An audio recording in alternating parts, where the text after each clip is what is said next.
right now with code enforcement. Sure, absolutely. First, thank you for having us. Hopefully we can make this more of a regulatory thing because we definitely want to open the lines of communication with the landlords, to avoid any confusion that's out there. So, as you know, we've been under very tight restrictions as far as what we've been able to do, and it's continuing down that path. At least it seems so for a few more weeks.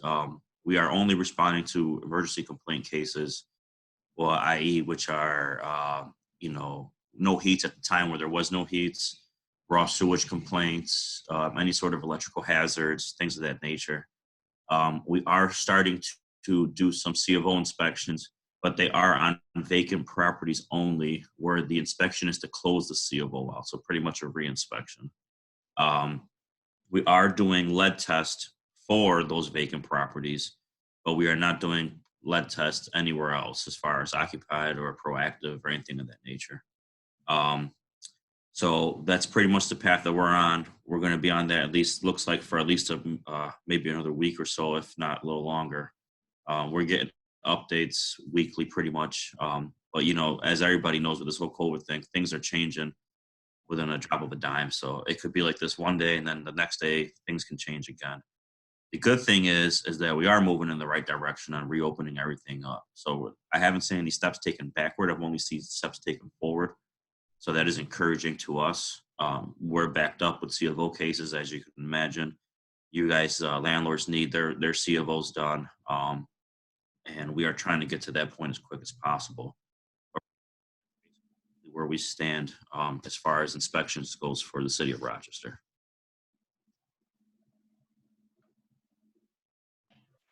All right. What about? Oh, go ahead, Albert. No, it's okay. I was going to say that there are some talks about some virtual inspections. I know that's been brought up before. We are still in the works of working those kinks out. We're finding some issues with the Zoom virtual meetings. When it's recorded, it doesn't seem to be recording properly. In some cases, it's long pauses that are happening, but that's not happening during the actual inspection, and we don't see it until we go back and watch the recording, because we are going to be responsible to hold these inspection videos for a period of time. So we're trying to work those kinks out as we speak still. So hopefully that will come around quickly. And if that's the case, then I'm sure we'll be able to move into the direction of getting C of Os done faster on occupied properties, because that's where those virtual inspections are going to help us out on. Okay. So, and I just have a bunch of questions, and please don't let me dominate this. If anyone else has questions, obviously, speak up, okay? So if I have tenants that are very cooperative and will leave for a few hours, you still won't do that inspection for an initial? Initials, no. Probably if you needed it on a re-inspection, it depends on, the supervisor, but we'd be able to work something out. We've done some things like that in the past where it's been for a re-inspection, though, to close it out on an initial. If we can get the tenants to leave and coordinate it perfectly where we can get in there, we don't have to touch any surfaces. All the doors are open for us. We can get in and out as quickly as possible. We have been doing things like that. They're rare, but they come up. So if you have a circumstance that happens, I suggest you reach out to the inspector or the senior, the supervisor, and try to coordinate that with them. They're rare, but we have done a couple of those on initials. I'm sorry, not initials, on occupied properties. Okay. All right. And then I just read today, we're going to go to phase 3 on Friday, where restaurants can have indoor dining. Is that true? So phase 3 is, it looks like they're going to be going to phase 3. Unfortunately, all that stuff is done by the state and the governor. Our phases are different as far as internal and redeploying the workforce out there. So I know the mayor has a different stance on that as far as the employees getting back. We're kind of creeping back into the workforce.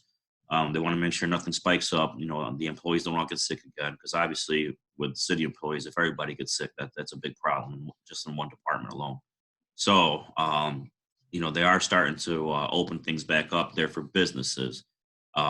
But, it's a little different than what our phases are, is to reintroducing everybody back into the workforce. Okay. All right. Hey, Albert, a quick Yes, sir. question. Yes, sir. So about a month ago, we had a commercial property get approved by council to become a nail salon. Next couple of days after that, we applied for the C of O, I guess by mail, sent the check. And then yesterday got a call from the inspector saying, hey, what the hell's going on with this property? And I said, well, this was the process that we followed. It's essentially vacant other than a couple employees working in there. Sure. You're welcome to come in and see it if you'd like. Sure. He said, no, you've got to call 428-6520 and find out where this is, because there's no record of it in the system in any way. So I did that. I'm still awaiting a response from, 6520, but what's the address there? 292 Parkway. 92 Parkway. All right, hold on one second. I'll look it up for you right now, so you don't have to wait any further. If that's okay with you. Okay.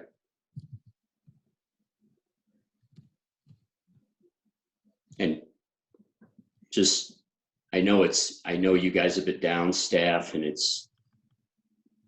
it's just been interesting during this time that everything that we seem to have done by mail is kind of lacking.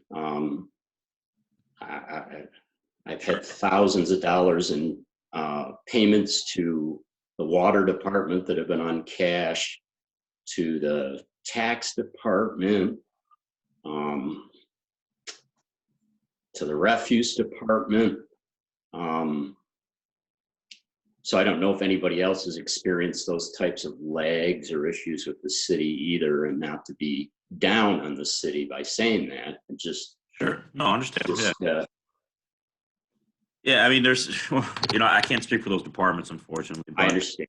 I do know that, nobody wants to hold any process up. They've been downstaffed. They've had drop-off boxes, so they're working on a very limited basis, grabbing the drop-off cases and whatever the payments are and trying to process everything. So, yeah, I know it's very frustrating, and I know that's the last thing we want to do is frustrate any of our customers or people that we work for. But unfortunately, just during these times, I think it's just a learning curve on how to do processes a new way, and with a limited staff, that's a little difficult at times. But hopefully, those processes are improving the more they get used to it, and the more time that goes along, and those will hopefully those turnaround lag ways will be a lot shorter in the near future. I understand. And the only other issue with that is, given the timing and how the city usually starts preparing its tax bills for July, is that all those unpaid bills are now subject to go onto the tax bills. And sure, I understand. Yeah, absolutely. That'd be a concern. Possibly get duplicated. So yeah, I'm positive they're going to do something. And regards of what's going on with COVID, I know that extensions are happening all over the city. Leeway is happening all over the city because everybody knows what we're going through. So I'm positive that if it comes across that situation, they catch that, and if they don't, when you bring it to their attention, it's rectified and made correct. So I don't see anything happening as far as during the COVID-19 time frame of, we didn't get this in time, so we didn't process it in time, so we didn't do this. I'm sure there's some leeway along the ways for these processes. Can I bring up one other point while you're looking at that still? Yeah, absolutely. I have it up and going, but absolutely, go right ahead. Bulk refuse fines. Yes, sir. So I got one, and I directed it to Gary Kirkmeyer. And Okay. from Gary Kirkmeyer, I directed it to Norm Jones. Yes, sir. Reached out to Mr. Jones a second time yesterday, and finally got a response from a clerk saying that Mr. Jones has it and it's under advisement. Okay. Just wondered what your thoughts were regarding that and the pandemic and a lot of the letters and issues going back and forth between council. Our impression was that, number one, this is a service that we pay for that's stopped and nobody's crediting our tax bills on it. And so why indirectly should we be fined for this? Sure. To me, the whole matter is ludicrous. And I just wondered from your end if you've seen some of those things and what seems to be the response, or am I going through the appropriate channels with respect to that? You are. That's all I got, Albert. I'm sorry. Go ahead. I thought you were. No, I said that's all I got. Thank you. Okay. Yeah, you are going through the appropriate steps. I give it another maybe a couple days to hear back from the commissioner on that end. Unfortunately, I can't speak too much on that because it's a whole different, department than us. It's Department of Environmental Services, and we're MVD. So as of right now, as far as the bulk pickup on their goes and their fines, I wouldn't have too much information. Maybe it'd be good if we can try to get somebody from DES on the next meeting to possibly help explain those matters as well. I just know on our end. That'd be great. Yeah, I'll see what we can do. I just know on our end, when we heard that they stopped picking the bulk pickup items up and we're going to be fining people if they left it on the curb, we completely backed off on our enforcement when it comes to trash and debris during that time period. So if you have anything that was issued to you on our end during that time period, please bring it to my attention and I'll make sure it gets to the appropriate sources if it's not myself. But we completely backed off on that until the ban was lifted on the 18th of May. So you are going through the right sources when it comes to that. It's a completely different department, like I said. So I would definitely have, wait till the Commissioner Jones gets back to you. And if you don't hear back from anybody, I would definitely give them a call back and say what's going on here. And like I said, hopefully we can get somebody from that department on the next meeting to help clarify some of their requirements and what they were doing during this time. Thank you. Did you find anything in the system for 292? I did. So I 92 Parkway, I see an application in the system for a renewal for a first floor, one family, and second floor, one family. I don't see anything about a nail salon. So what I'm going to do is I'm going to reach out to Jill Riedrich for you. She's part of zoning, and get Ron Penders involved. He's the supervisor for that area, and see if we can come up with an answer as to where your nail salon. Yeah, there is no second floor. It's just a first floor shop with a basement. I'm sorry, I read that wrong. It's first floor, one family. Well, you said 92 Parkway, correct? 292. Oh, I apologize. Okay, 92. 292 Parkway. I'm sorry about that. All right. Yeah, I have exterior, just an open case here. Let me see. Check the permit status. Mm-mm. Yeah, I don't see anything in here, Bob. So again, I'll just do the same thing. Like I said, I'll see if we can get zoning of the permit counter involved and see what happened with that paperwork. And then get back to you, or Ron will get back to you, the supervisor for that area, and see if we can figure out what's going on here. Thank you. Pending application in the system from October for a salon in a vacant commercial building. That's not the one you're talking about, though, right? It's just something more recently was turned in? Yeah, it was recently turned in and recently approved. Yeah. Let me get Jill and Ron involved, and we'll get back to you shortly as to what's going on with that. Sounds great. Thank you. I'll let others go. Yeah. Not a problem. Albert, Elliot Cat speaking. Albert, I've got a question. Our inspector has asked for an electrical permit regarding to have some upgraded breakers installed in a breaker box in the basement. My electrician is puzzled about what to do since inspectors are not going inside houses that are occupied. So Sure. my electrician doesn't really know how to proceed on this. Sure, Elliot. How you been, Elliot? Good, good. We can't even pull an electrical permit. What we should do, Elliot, is you should have the electrician reach out to the electrical inspector. They're still manning their phones. They're still returning phone calls. They should reach out to the electrical inspector and ask the electrical inspector what's the best course of action from here on forward. Whether it's to produce some sort of video. I know they're doing different things when it comes to electrical and plumbing because there's very specific stuff that they're looking for in certain areas. So I would definitely have your electrician reach out to the electrical inspector and say, hey, this is my open permit. What's your best advice to get this closed out? And I'm sure there's something they can come up with alternatively to help them out.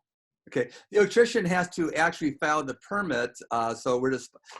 So he just downloads the form and mails that in with a check? Yes, sir. All the permits are available at cityofrochester.gov. You can mail them in. You can drop it off. I believe you can even email it in, and they will return an email to you with payment options that you can do online. Okay, great. Thank you. Yes, sir.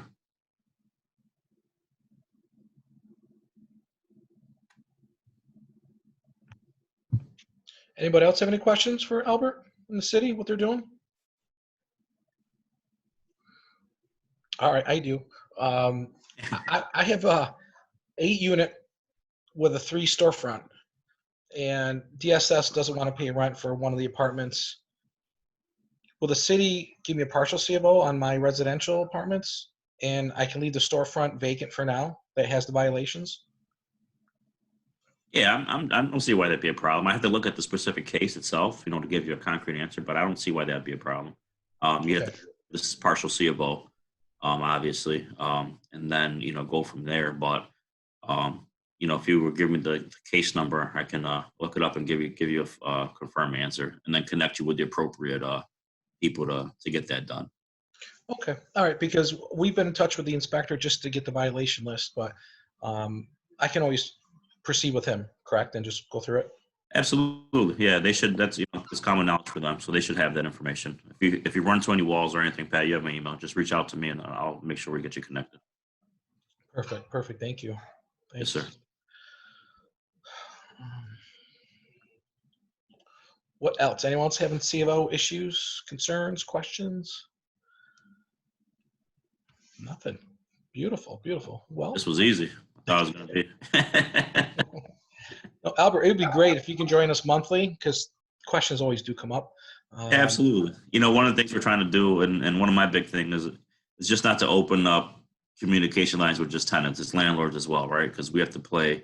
We have a tough job sometimes, and it's straddling that line in the middle and making both parties happy, and that's usually never the case when it comes to code enforcement. So anything we can do to kind of hear what's going on with you guys and help us better understand, the landlord side of things is something that we always will be involved in. And going from here on, I know that's our department's intention. So, I'd be happy to meet with you guys monthly. If it's not me, they may want to put somebody on a rotation. I'm not sure. It's up to my boss, Len.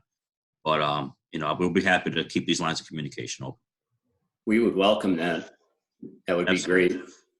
Absolutely. If I could be Andy over there, I'd be even better. All right, Albert, thank you. And just real quick, a lot of us here have done hundreds and hundreds of C of Os. Yeah. And we want to pass in the first time. And Sure. Even after hundreds are done, it seems like there's always 1 or 2 or 3 items that are a fail. Sure. Can you give me your opinion of what you see, 2 or 3 items, maybe 4 items that are commonly missed by landlords? Yeah, absolutely. One of the things that is commonly missed is the upper tracks on some of the windows when it comes to deteriorated paint. It's hard to see up there. And a lot of times I know it's discouraging for landlords because we'll explain to them we need the tracks painted, the sashes, the upper sash, the lower sash. And if you don't take some of these older windows, if you don't take the molds off and pop the windows out, it's just impossible to get up there in that upper track. And if the inspector sees it, they're going to cite you for interior deteriorated paint. So one thing I always suggest to every landlord, if you're in a high risk area or not, as long as the house is built before 78, always go through every window, every nook and cranny of the house, and look for any sort of peel and paint. Correct it before we get there, because these inspectors are on a we're strict with that, and we do expect them to cite that when they get out there. And the more time passes, the more less leeway we give with that. So that's one thing that I see that I always came across, no matter how further I educated the landlord before I got there, that the upper track was always missed. So that's a big one when it comes to this. Another thing is have some batteries. I know a lot of you already have some batteries, some smokes with you. There's always one smoke detector or something that goes off, or the tenant takes the battery out right before you guys get there, and it's very frustrating because then we have to cite it for the landlord. So if you have batteries on you, if you have smoke detectors, carbons, extra ones, bring them with you during the inspection. This way, we don't have to cite it. We can just say, can you just replace it right there with us? And most landlords have a bucket, 5-gallon bucket with that stuff with them. They just follow us around the house, and they'll do them as they go up. So once we see that, we should check that off and make sure that we don't have to cite that again, and know that we know that when you guys put smokes up and we leave, a tenant's going to take it right down. So what I try to explain to my guys is if it was up there and we recorded that it was up there and it's back down again, it's a conversation with the tenant and the landlord at that point, but we shouldn't be reciting that violation. So that'll help in another instance. Third one would be garages are missed a lot. A lot of people don't consider that part of the C of O, but it is. So I've noticed that a lot of garages will have some violations, whether it's deteriorated paint, whether it's holes in the roof, holes in the soffit. That always gets missed, and that always gets held up during the C of O process too.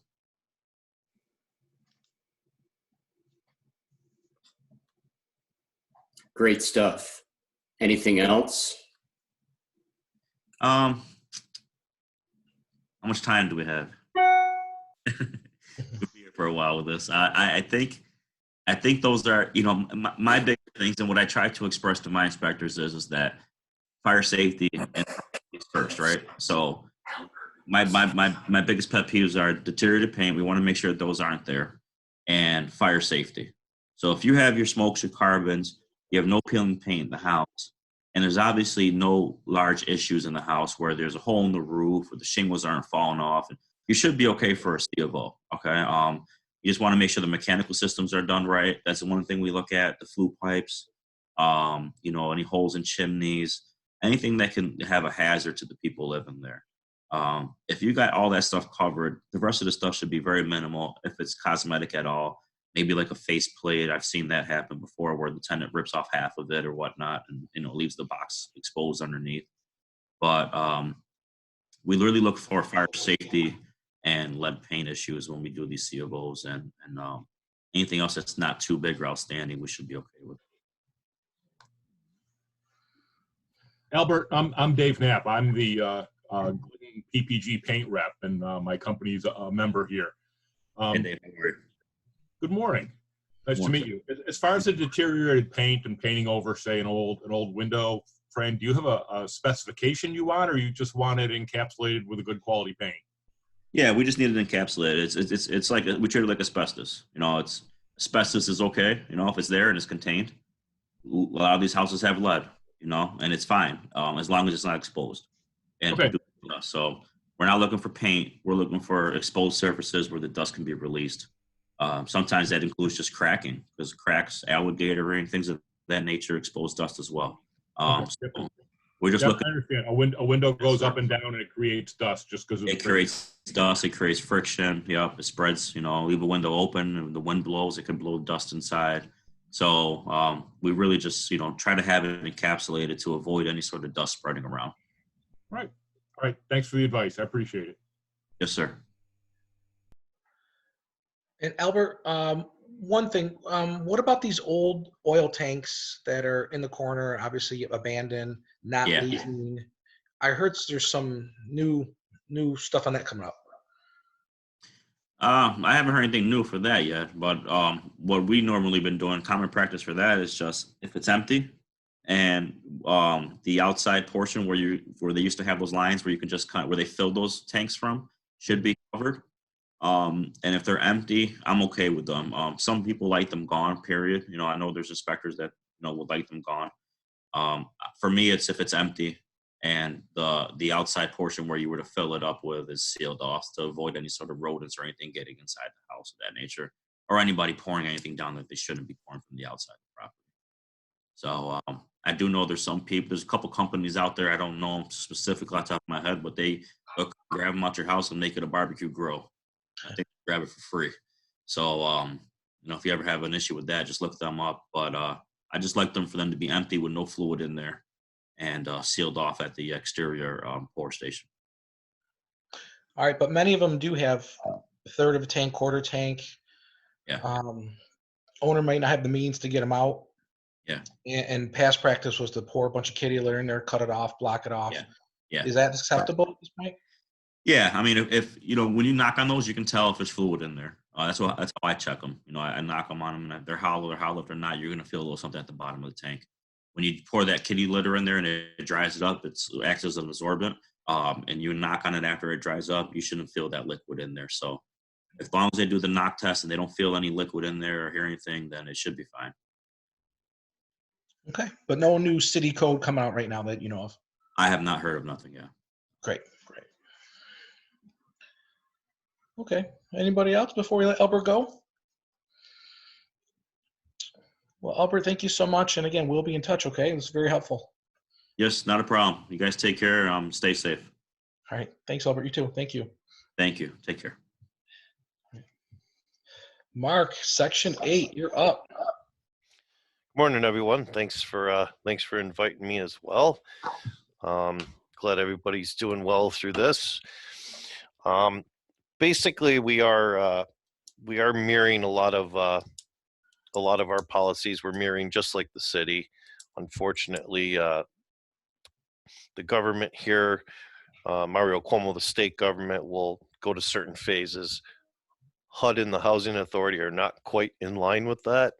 We do have a board that has to approve stuff. We have an executive staff, and we have to worry about the safety of participants as well as people in the public. So we are working a little differently, but we are getting there. We have officially entered phase 1 for us. We're starting to bring more employees back, which is helpful. I'm sure if anyone's called Section 8 in the recent future, sometimes you're jumping through hoops and waiting a long time for a response, but we are starting to come back, so that's a plus.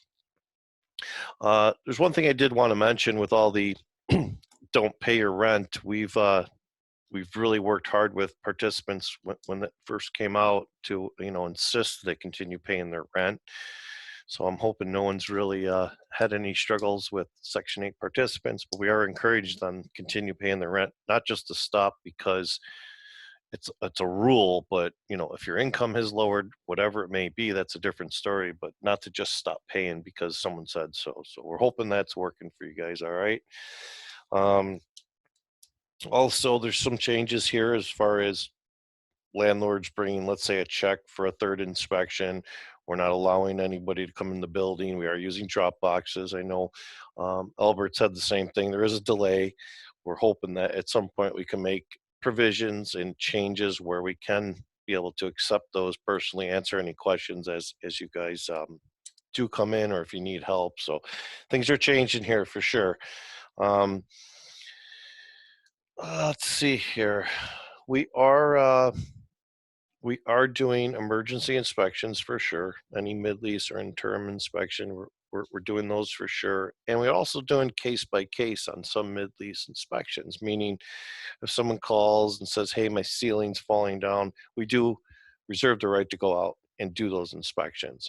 We're also offering self-certifications. I'm not sure if any landlords online have received those. We have been sending those out. It's not the official capacity how we use them, but for this pandemic, we are using them, and HUD has approved waivers to use certain formats to get inspections done.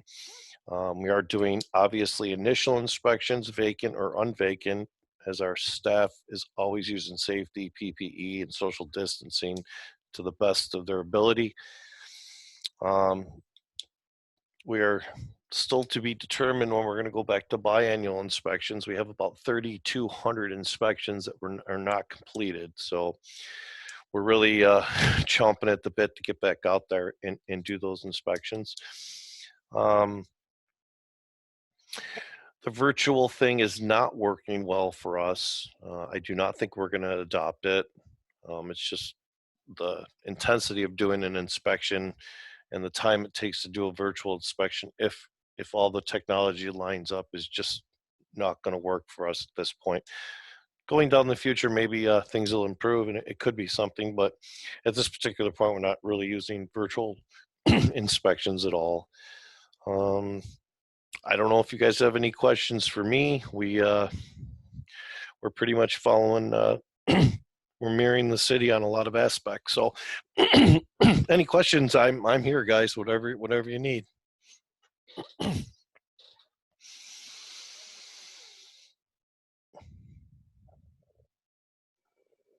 I think Pat's. So Mark, Yeah, sure, Bob. I got a quick question. So you mentioned mid-lease inspections. So essentially, if a tenant is having a problem and calls you, are you guys then still obligated to come out to perform that mid-lease inspection, irregardless of whether it's something petty or something, large in terms of emergency? And, what happens also if they skip the step of calling their landlord first and going immediately to you, which we've experienced before, typically in situations where there's non-payment or there's just, bad character involved. And this is kind of mid-lease inspection is used as a retaliatory tactic. I hate to say it, but again, that's kind of what we've experienced. And I'm just wondering if that's going on during this pandemic as well too now. Yeah, absolutely, Bob. I understand 100%. It is used in that fashion. Obviously, unfortunately, if there's a request for a problem, we have to respond. Now, during the pandemic, some of the waivers that HUD approved for public housing authorities like us to use was the self-cert was one formula. So we took whatever participant mentioned was an issue, we failed the inspection, put it on a self-cert, sent it out to the landlord and the participant. A lot of those went fine. Participant, landlord both signed, repairs got made, came back to us, the unit passes. We are now allowed to do case by case. So if we know it's a sticky situation, if there's a history there, we are going out and actually putting our hands on those inspections and seeing what's happening. Obviously, we always suggest to call the landlord first, but we cannot hold people's hands completely, and we can't ask them to hang up and call the landlord first and then us. Once they've made contact, we have to respond in some fashion. And sometimes, it's misdirected how the communication to us is, and it looks like it should be a 24-hour, oh, my ceiling is collapsing. We get out there and there's, a ceiling tile that's sagged. So it's very hard to determine, over the phone. I caught a fish this big. So unfortunately, we try to do the best we can. I mean, I know sometimes these mid-lease inspections are used as retaliation. We see it all the time. I have mice. It's a hard one to prove. Every time you go back, you got the receipt from the exterminator and participants. So, no, I still see them. So it can go on and on. We try to use fair judgment. I'm sure you've dealt with all our inspectors, and we'll be looking for droppings and things of that nature to prove or disprove, a participant's claim. So I don't know. Hopefully that answered your question, Bob. Yes, thank you. Mm-hmm. So we are still trying to focus on having a landlord group, or I know we were doing a monthly thing, and the pandemic has changed everything. We have been spending some time. We do want to increase the amount of landlords in the program. Do you want me to block her? We're coming up with some incentives, hopefully some things that are falling under the CARES Act maybe in the future. So there could be some really good news coming down the line here once once things straighten out and we can really get our head above water. So if anyone else has any questions, I mean, the waivers we adopted were pretty general waivers. Always keeping in mind that, you know, things were case by case. It's just, you know, we didn't want to expose our employees as well as the public to, you know, contamination or contact with COVID. So, and we do, I know Albert had mentioned, or someone had asked Albert about participants being able to leave the property or gather in a room. We had a lot of inspections that had already been started when this pandemic broke out. So we use that rule too. Hey, you know, for everyone's safety, can you guys gather in the living room and I'm going to go upstairs or anything along those lines. And we haven't found a lot of pushback. People are just as worried about their safety as our guys are worried about their safety. So that seems to be, it's encouraging to know that it's not like you're asking someone to jump off a bridge. You're asking them to be safe. So seems to be working okay when it needs to. Hey, Mark. Yeah. Another couple quick questions. What are you doing with all the expired cases that have come up that are they basically suspended? And are we to be worried in any way that that's going to hold up any type of payments to us because of that? And second question is, everything that you are doing new, are we still in this 2-year, if you will, phase, meaning that the inspection's good for 2 years unless there's any type of a mid-lease or hiccup from that? Yeah, anything that wasn't done since mid-March, by HUD law, we have to have all those inspections done by 10/31. And as you can tell, I'm sweating bullets since it's already the middle of June. We're going to be working overtime, and we may even be bringing in an outside company to help us with some inspections. But that being said, no, this won't hold up any of your funding. Everything is covered under a waiver. Once we do go out and do the first inspection, it's business as usual. You know, you have so many days to get it completed, so many days for us to come back out. So yes, once the process does start, it's business as usual. We just need to make sure that we start all these inspections for a certain time. So no one should be being delayed money. No one should have any issues. And if so, feel free to call us, definitely. But we've not had any complaints on that. So I think we're okay. And I'm sorry, Bob, what was your other question? All the inspections now, are they all good for 2 years, Mark? Yes, this month, actually, next month is the beginning of the full, every property is on 2 years. It took 2 years to roll it out. So we are just about there. We're excited. It's unfortunate that the pandemic hit when it did. But yes, anything new going on will be full 2 years. And any of these last annual or biannual inspections that we did not do will also now be on the 2-year cycle as well. So yes, it's almost all there, Bob. Awesome. That's great. We weren't sure if it had ever, completely rolled out, I guess, if you will, so that just sort of confirms it for us. So we appreciate that. Yeah, and, it just took some time. There's about 9,600 inspections or properties. So we did it odd months were 1 year, even months were the following year. So yeah, we're just about there, thankfully. Awesome. And Mark, I'm sure Pat will express his thoughts as well too, but love to have you monthly. Also from the caseworker, the case management admin side of things, would love to express that invitation to your organization as well. I don't know who's heading that up now, or I know we've had other folks in the past. Kathy Murphy was with us for a while. Yeah, I did invite my director to this meeting. Unfortunately, it's executive staff and even middle management. They are just overwhelmed in that area.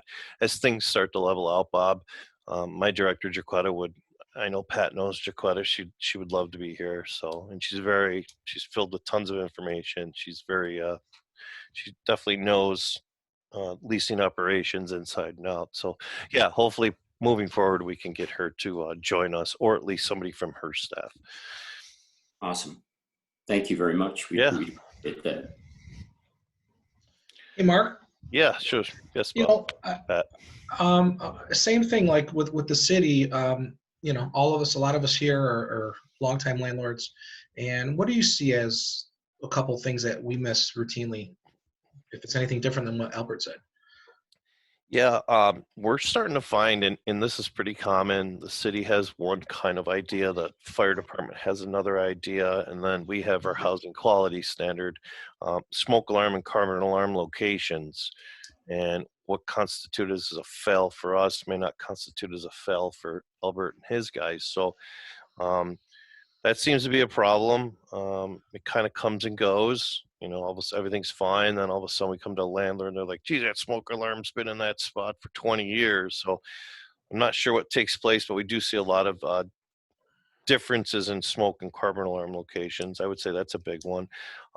Properly operating windows, do they stay up? Do they lock on the first floor?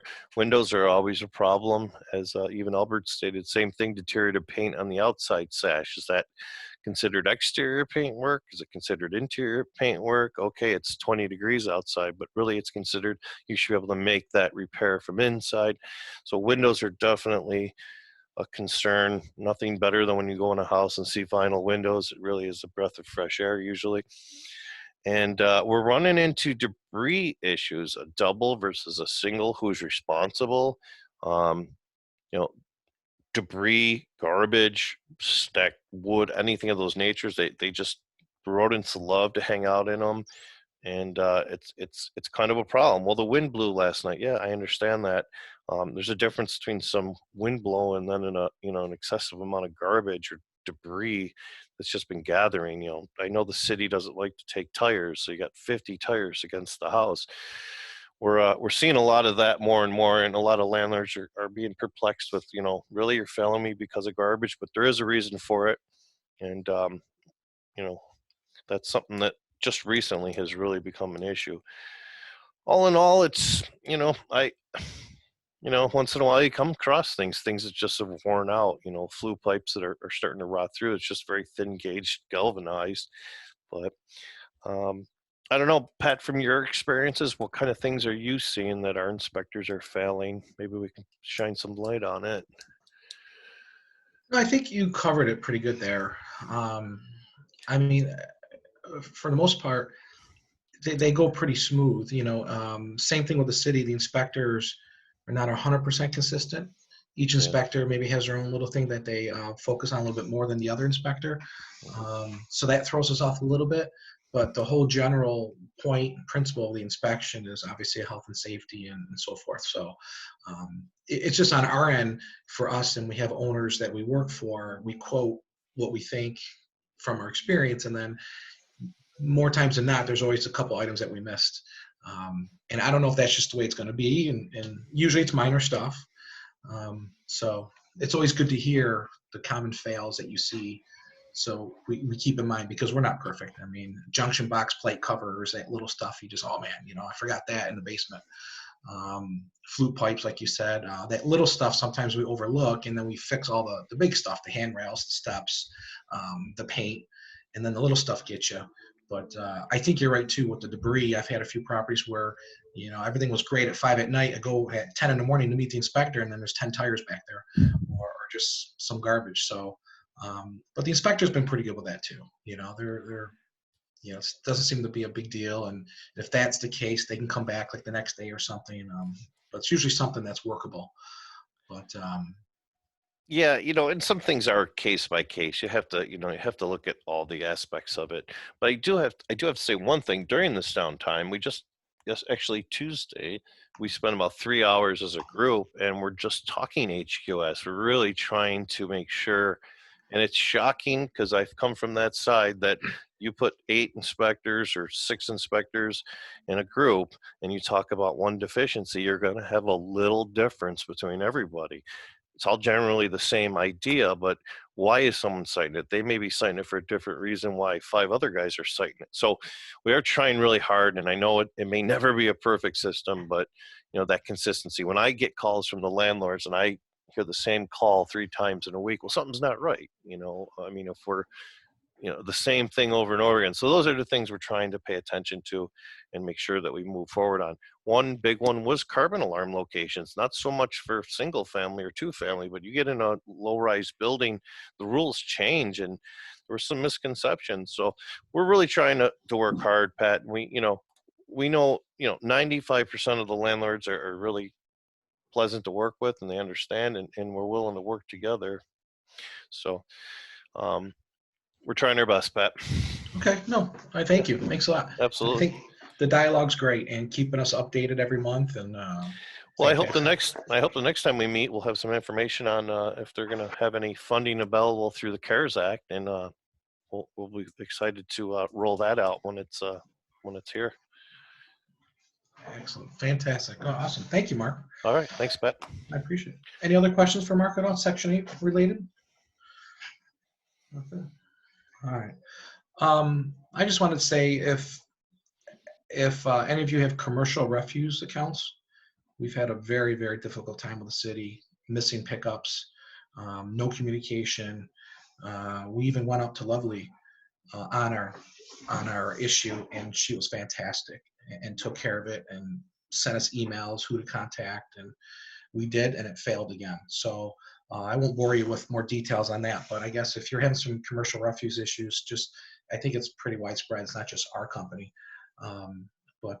So that seems to be real aggravating at this point with the garbage. You talk about rodents and messes in yards and so forth, and when the city doesn't pick up the garbage on their scheduled day, that's a problem. So we've tried to email, change phone calls, and I'm not going to keep emailing the mayor, but or the commissioner, but I don't know. Like I said, I don't know if that's been a problem for anybody else. We know about the evictions and so forth pretty much for any reason. Now it's pushed back to late August, and again, that changes daily. Lease, holdovers, lease violations, it's late August, and then you'll probably get a court date 2-3 months after that. So just be prepared, weather the storm. If those of you that have, again, my opinion, my recommendation is those of you that have people that are not paying because they do not want to pay, not paying because they don't want to pay. We have a lease termination form, an early lease termination form that has a lot of verbiage in there that pretty much allows them to turn in the keys, forfeit security deposit, and we're able to waive the majority of the back rent and not give them a bad reference. We just won't give a reference. And if that works out of 10 or 15 or 20% of your people that are going to take you to the extreme, you might want to think about that. Okay. You're not forcing anybody. You're just putting it out there saying, hey, this will make you more successful to move on and not have to worry about a burden or future court action, small claims court, what have you, or judgment. It may work for you. So, and plus on our end, yes, even though you're waiving some late rents, I think the quicker you get back the keys, quicker you get your empty apartment so you can re-rent. That's the name of the game. So we've been sending out that to our tenants. Anything else? Any questions for Bob and I as far as landlording or city or anything else? Nothing. Okay. Also was mentioned that depending on the backlog for evictions, we might try to file in county court. And Monroe County Court should have not the backlog as a city, and potentially you can get your case heard much quicker and get your resolution done. It's going to cost a little bit more, but that's something that we're going to explore. And I think once we get closer to August, I'll fill you in on how that goes. Because I won't mind taking a couple of our test cases and spend the $200 or $300 in court fees and see what the county says. All right, so that's kind of a wait and see approach. But anyone else, any general questions at all? I know we have the meeting tonight. There's a panel tonight. So of course we can answer questions later tonight. But anything else at all from anyone? I have a shameless self-promotion that I'd like to talk about. Sure. So I sold one of my rental properties, so I'm just down to a duplex now. So I'm doing my own lawn care.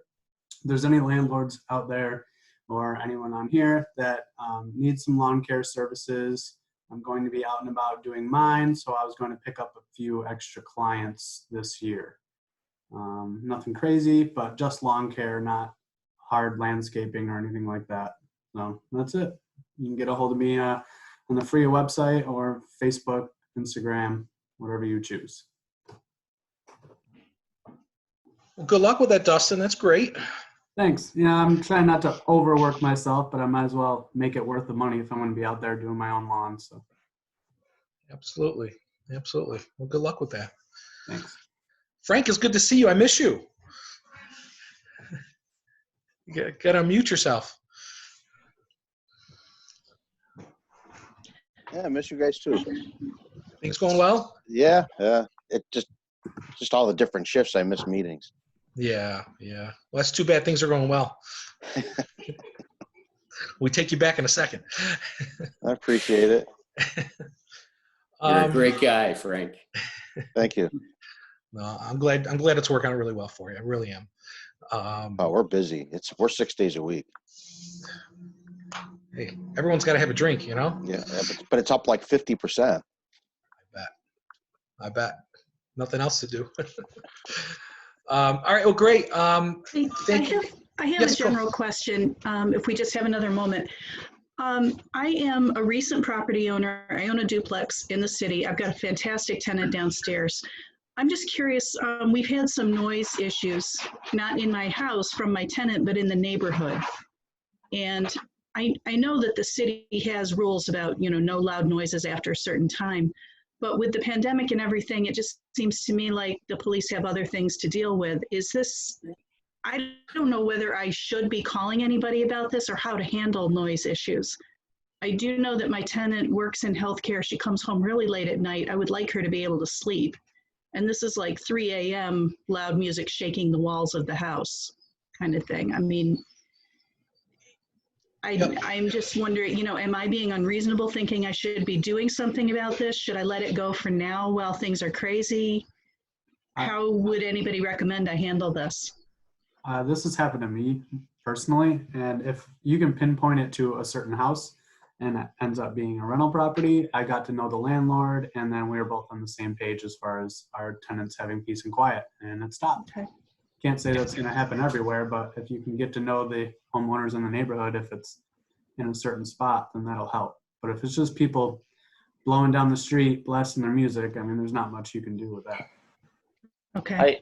I also have a similar situation where actually it's been going on for years, and it's in my own neighborhood where I live, and it's just absurd. I mean, at times it's just mind-boggling how people are fighting, screaming in the street in the middle of the night. And I have videos of this, but what's absurd to me is that I don't know what I can do about it, because I've spoken to the landlord of the property and FFREIA member actually, and I don't know it doesn't seem like there's any response about it. And it's just so detrimental to everybody else's health and life and comfort. Everybody else in the neighborhood is hardworking people, teachers, nurses, and so forth. And I mean, it's just absolutely absurd. Yeah, I'm just wondering what can be done with the city. Can the city help people who are, this is I believe a government assisted tenant, by the way, which is more just, there's got to be something that a city inspector can do in this case. If trash can be cited, this kind of thing, there's got to be something that can be done.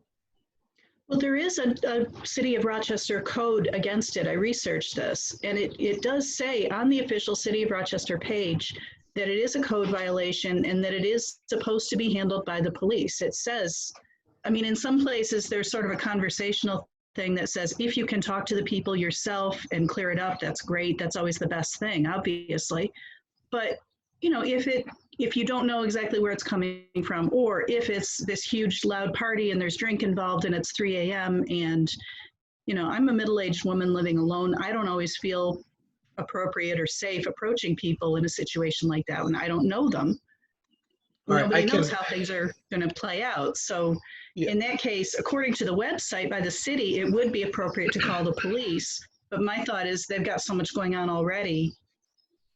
You know, how Yeah, much I've been can they suffering do? from this for years, and I can tell you, I'm not going out there once. Nobody is. I mean, these people are so frightening the way they behave, and so we just suffer for years. And to call the police is absolutely mute because they've never arrived in less than an hour or 40 minutes, and by that time it's over. But 40 minutes of absolute insane screaming. I mean, at an unpredictable moments at any point in the summer. I mean, it's just this is so horrible.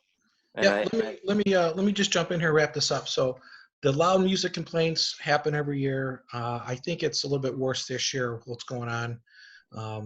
I think people are a little bit more on edge, agitated, obviously, again, with the pandemic. But when these complaints come up, and they're definitely, it's just like if it's at your own home, it's definitely a nightmare, okay? It affects quality of life 100%.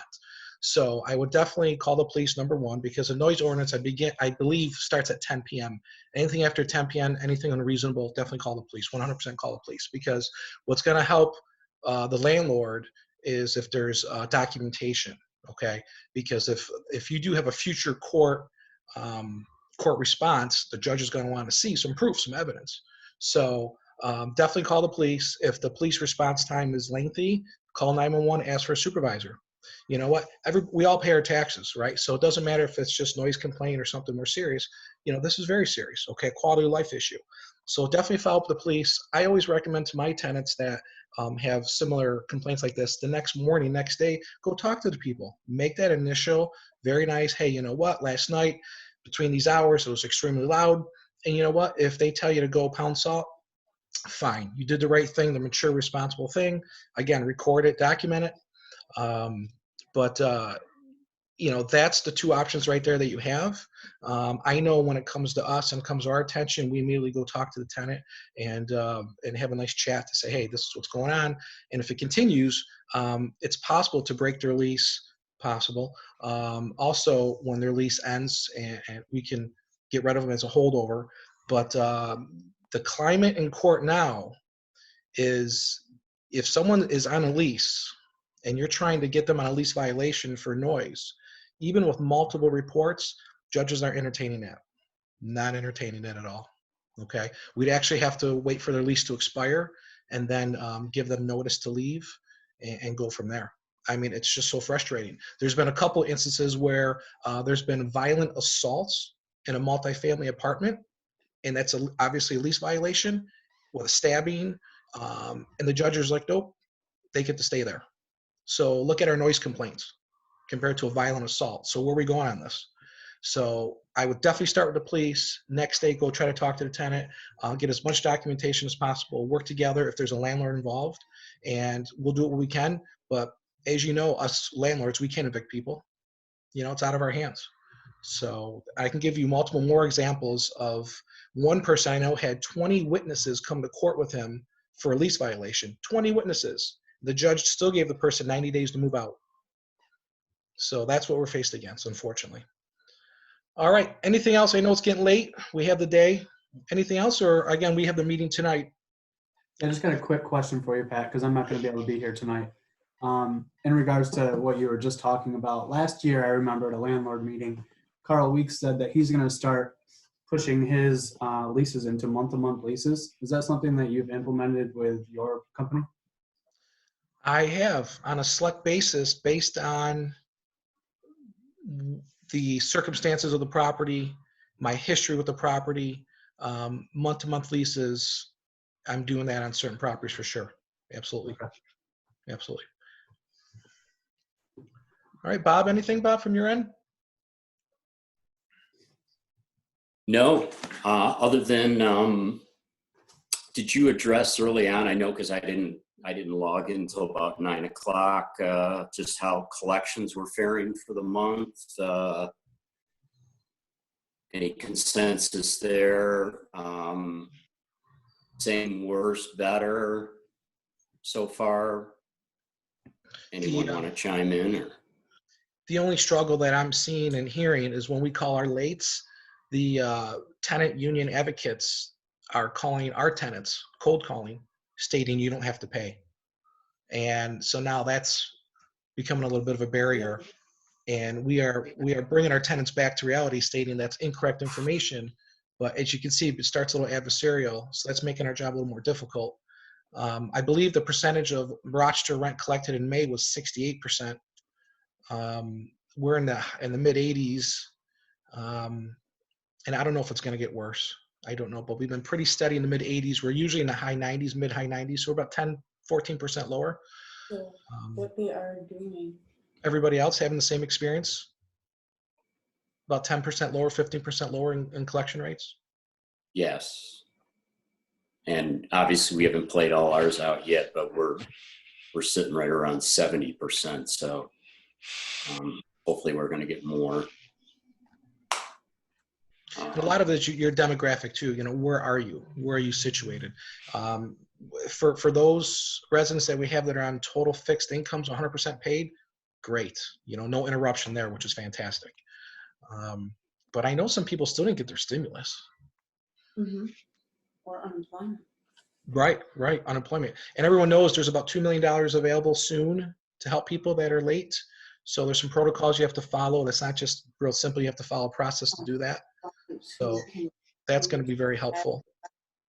Yeah, Pitt, do you know anything more about any of those monies that have been appropriated for these, these challenged people to pay rent that came through the city? Catholic Charities. Yeah, one avenue is Catholic Charities. Catholic Charities has about $2 million that they're going to disperse. And if you Google contact Catholic Charities, I think you can find out what the criteria is. And we're actually calling up our residents that are late and trying to hold their hand and walk through the process to get paid. Okay, because if we have 50 or 60 people that are not paying, we're not making management fees, and we're not getting paid either. So, but Catholic Charities, I would start with for sure right now. Can I say something about that, please? Yeah. Yes. On Jamie Kane's call, she had Alex Turner, who I believe is the person at Catholic Family Charities who's organizing or part of the organization to distribute those funds. And there seems to be a glitch in that for all of us, the tenants included. The tenants are the only ones that can apply. And when they apply, they need to take with them a notice of how much rent they owe, or a pay or quit notice, or an eviction paper to show that they are in need, because that's the only way they're going to be able to qualify. But HUD guidelines say that we as landlords cannot contact any of our tenants to let them know that they're late in paying or how much they owe. We can't issue any pay or quits. We can't go to eviction court, so there can't be any of that paper. So the documentation that tenants are going to need to be eligible for those funds, they can't get. So he has been made aware now of that, that dichotomy, that they expect one thing and we can't provide it, because the organization that is issuing that money, which is HUD, is telling everybody else, you need this documentation in order to get it. So I just want people to know that by all means, let them know to call Catholic Family Charities. Alex also mentioned that they are terribly overwhelmed. They've only got one person answering a phone right now, and they plan on getting more people to answer the phones, but they're kind of in a shutdown mode, overwhelmed mode. So It may take some time to get through to them. Don't give up, but it's going to be very challenging and not as helpful as it could have been as soon as it could have been. That's my story. I'm sticking to it. Thank you, Susan. I appreciate that. It just can't be easy, can it? Maybe with phase 3 coming and more places opening up and people returning to work, that could help us for June, July, August. But I think the jury's still out as far as if collection rates are going to go down further. The court backlog thing is going to be very interesting going starting in August. I don't think our court is designating more judges. I think they're just keeping the same format like usual. And if that's the case, we're going to be backlogged. So stay in communication with your tenants as much as possible. And again, sometimes it's easier to let them walk away owing you $1,000 than it is to take this to court and waiting 3, 4, 5 months to get to court. All right. Anybody else? Any other concerns? Any other questions at all? I'd just like to say one thing regarding collections. With the number of my tenants, I've done biweekly payment plans, and that's worked out really well because a lot of my tenants, they can barely manage to actually put aside enough money for a full month's rent. So I synchronize with what their paycheck schedule is. And so I don't get the rents from them by the 5th of the month, but by the end of the month, I have collected my rents. Yep. That's, I have a guy that pays me $200 every Friday. Fine. No late fees, nothing. That's his schedule. He was there before I took over. I mean, I'm very, very flexible when it comes to that and understanding that each situation is unique. And a lot of it is we're our own worst enemy, to be honest with you. When you blow off tenants for little repairs and miscellaneous things, because they can be emotional at times, they can embellish at times, and when we blow that stuff off, they can use it against you. It just be real consistent, treat them seriously, and take care of their needs and educate. And I feel what I get back from them, the majority, is compliance. It may take them a couple weeks, but they generally really do want to keep up with their responsibility. And I think a lot of that has to do with the way they've been treated, because in the past, they're not always treated that way. I've heard a lot of stories about other landlords and so forth, and it appears to be the smaller landlords with 1 or 2 properties that have been doing it for 20 years. And times are changing. That's it. You have to communicate differently with people. And, I'm not saying give them everything, but it just goes a long way in tough times like this. When you need them to pull through, I think you're going to get more pulling through. And again, for that select few, that's just, hey, whatever, I'm not paying you a dime. Let's see if they'll give you the keys and walk out. And if not, then again, we have to go to court, right? You just have to go to court. But, all right, so that's my 2 cents on that. I've got one thing on that, Pat. I was in the Affordable Housing Leadership meeting with the National Association of Home Builders yesterday for a couple of hours. There's like 52 of us in there from across the U.S. and 2 things came up regarding it. They actually had the person running the City of San Antonio's payout, because they were the first to get money into the hands of landlords. They actually started getting money into the hands of landlords from COVID-affected tenants in April. And they've rolled out duplicates of that program across the U.S. in various cities. I think like 56 or 57 major cities have adopted it. And there were 2 things that they said that helped people with collections. The first one was that they didn't do a pay or quit notice. They didn't do a rent any type of notice to their tenants because of the wording of HUD. But what they did do was send out a notice of lease violation to everybody who had not paid their rent on time, along with some documentation from HUD that basically said rent is still due and owing. And that seemed to get around the issue. Obviously, talked to legal counsel before doing that, but it seemed to be the answer. And the other piece that a lot of people had mentioned was that people offering an online way to pay and accepting credit card payments was also a pretty effective method of getting your rent collections in. The online payment method had barely any missed payments, mostly because a lot of them were automated. But people mentioned like using PayPal, Venmo, QuickBooks, I guess, has a 2.5% flat fee for all credit card payments and stuff, and that includes debit cards, obviously. And that seemed to be working out really well for people as well because it's giving their tenants a way to stretch their money a little bit more. Not sure if anybody's really interested in doing that because you're taking on an extra 2.5% or 3% fee to process a credit card. But it seemed to plug some holes for other areas.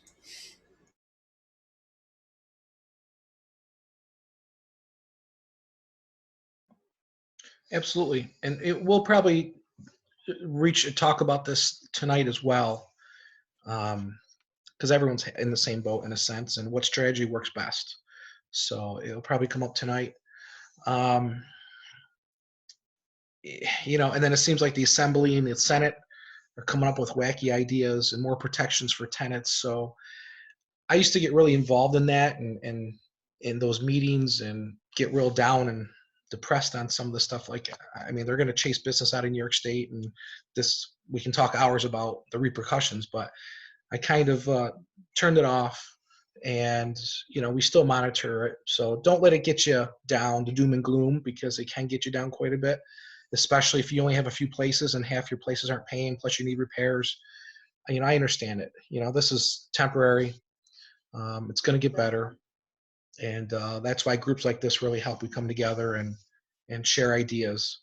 And yeah, sometimes people have to go, you know. But the Catholic Charities, that's great. Yeah, like Susan said, it's probably going to be a wait, and they don't have enough people in the staff. But you know, anytime we hear about other avenues of help, I'd be happy to let you know at the meetings or what have you, or just email me, because any help is good. So awesome, Pat. And thanks for all your contributions today, and the people that have been here. Thank you, Andy. Thank you, Susan. And hopefully we'll have these resources from the city in Section 8, you know, moving forward, and maybe even that DES person. That would be helpful too. So thanks again for organizing everyone, Pat. And everyone have a great day, and we'll see you tonight. all right. See you guys later. Thank you. Thank you. Okay. So thanks a lot. See you.